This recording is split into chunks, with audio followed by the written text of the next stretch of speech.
Greetings, greetings. It's Eric Bakker, all the way from the bottom of the world, where we still have snow and ice. Still, just.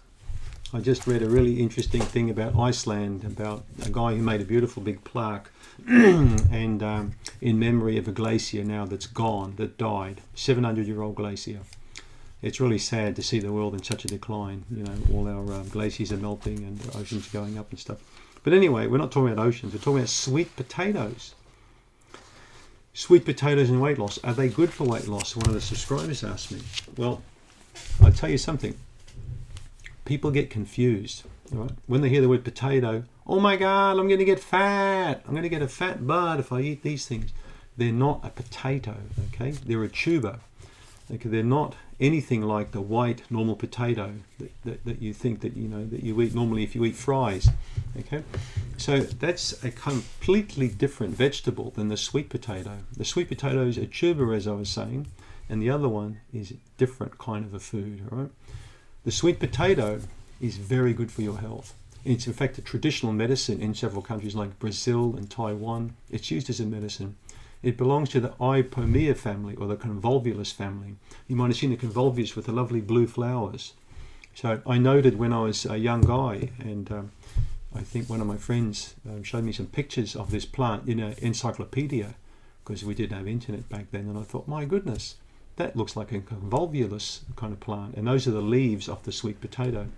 In fact, we call them kumara in New Zealand, and they're very popular with the indigenous Maori, who brought the kumara from Polynesia, from Hawaii, probably about 500-600 years ago. These sweet potato tubers were brought over from either South America or from Hawaii to New Zealand.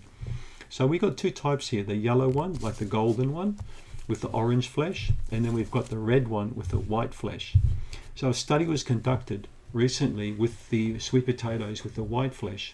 They found some very interesting things when people consumed them. They definitely found the stability of their blood sugar and a reduced insulin response, making sweet potato a perfect food for somebody with diabetes, because they're such high fiber foods. They fill you up. They make you feel full.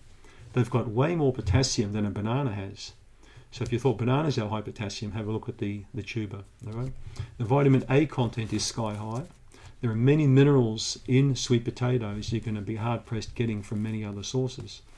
I find them one of my favorite root vegetables would have to be the sweet potato. What I like about them is they make you feel like you've really had a meal. All right. So even just a small piece, if that's been baked, you could warm it up the next day or even have it mashed and cool like I do. It's a fantastic food. What I like about the sweet potato the most is its effect on the intestine, on the large intestine. It creates a great environment for healthy fermentation. So you're going to get very good levels of bifidobacteria. So when you build high levels of bifidobacteria, guess what it does? Your energy goes up, your cognition improves, your mood improves. Okay? Everything about you is improved, which means you're going to be less likely to grab for that big bag of peanuts or that bag of chips over there.